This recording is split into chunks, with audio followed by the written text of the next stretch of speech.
we got to do from the top and the bottom. So we're gonna and just wiggle that thing. Got a little bend on it, and I got a deep 14mm socket. Dang it, man! Yeah.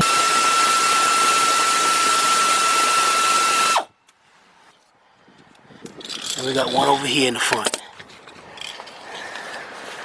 And these things, 10mm bolts right there, and there must be some going toward the block. The other two, right there. Now, as you can see now, there you go. Now, let's shake like that. So we definitely had a bad start here. What we got, I'm gonna do is just position it in a way where I can work this starter around. So you got that bolt that we left in there, go by hand, and there it is. It's going